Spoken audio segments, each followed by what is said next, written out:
ಮಗನೇ ನೀನು ಹಿಡ್ದು ಸ್ವಲ್ಪ ಬುದ್ಧಿ ಹೇಳೋ. ಸರಿ ಅಮ್ಮ. ರೀ ನಿಮ್ಮ ಅಮ್ಮಂಗೆ ಸ್ವಲ್ಪ ಬುದ್ಧಿ ಹೇಳ್ರಿ. ಅವಳಿಗೆ ಅಡುಗೆ ಮಾಡೋಕ್ಕೆ ಬರಲ್ಲ ಕಣ. ಕಲ್ತ್ಕೊತಲ್ ಬಿಡಮ್ಮ. ರೀ ನಾನು ಎಷ್ಟೇ ಚೆನ್ನಾಗಿ ಅಡುಗೆ ಮಾಡಿದ್ರು ಕೂಡ ನಿಮ್ಮಮ್ಮ ನಾನು ಅದು ಚೆನ್ನಾಗಿ ಮಾಡಿಲ್ಲ ಇದು ಚೆನ್ನಾಗಿ ಮಾಡಿಲ್ಲ ಅಂತ ಕೊಂಗ್ ತೆಗಿತಾರೆ ರೀ. ನೀನು ಸ್ವಲ್ಪ ಅಡ್ಜಸ್ಟ್ ಮಾಡ್ಕೊಂಡು ಹೋಗೆ. ಅಡುಗೆ ಕಲ್ತ್ಕೊ ಅಂತ ಅಂದರೆ ನಮ್ಮ ಅಮ್ಮ ನನಗೆ ಇದನ್ನೆಲ್ಲ ಹೇಳ್ಕೊಟ್ಟಿಲ್ಲ ಅಂತಾಳೆ. ಸರಿ ಹೋಗ್ತಲ್ ಬಿಡಮ್ಮ. ಮಾತೆತ್ತಿದ್ರೆ ನಿಮ್ಮಮ್ಮ ಇದನ್ನೆಲ್ಲ ನಿನಗೆ ಹೇಳ್ಕೊಟ್ಟಿಲ್ವಾ ಅಂತ ಕೇಳ್ತಾರೆ. ಕಾಫಿ ಮಾಡು ಅಂದರೆ ಟೀ ಮಾಡ್ತಾಳೆ, ಟೀ ಮಾಡು ಅಂದರೆ ಕಾಫಿ ಮಾಡ್ತಾಳೆ.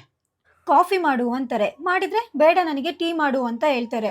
ಏನೋ ಗೊಂದಲ ಆಗಿರುತ್ತೆ, ನೀನೇ ಸ್ವಲ್ಪ ಅಡ್ಜಸ್ಟ್ ಮಾಡ್ಕೊಂಡು ಹೋಗ್ಬೋದಲ್ವಾ. ಹೆಂಡ್ತಿ ಬಂದಮೇಲೆ ನಾನು ಯಾಕೆ ಹೇಳು ನಿನಗೆ? ನೀವು ಯಾವಾಗಲೂ ನಿಮ್ಮ ಅಮ್ಮಂಗೆ ಸಪೋರ್ಟ್ ಮಾಡ್ತೀರಾ ಅಲ್ವಾ? ಅಮ್ಮ ಯಾವಾಗಲೂ ನಿನ್ನೂ ನೋಯಿಸ್ಕೊಂಡೆ ತಾನೇ ಮಾತಾಡೋದು. ನಾನು ಯಾವಾಗಲೂ ನಿನ್ನೂ ನೋಯಿಸ್ಕೊಂಡೆ ತಾನೇ ಮಾತಾಡೋದು. ಅವ್ರ ಅಮ್ಮಂಗಾಗಿ ಹಿಂಗೆ ಮಾಡ್ತಿದ್ಲ ಅವಳು. ಅದೇ ಅವ್ರ ಮಗಳಿಗಾದ್ರೆ ಇದೇ ನೋವು ಕೊಡ್ತಿದ್ರ ಅವರು?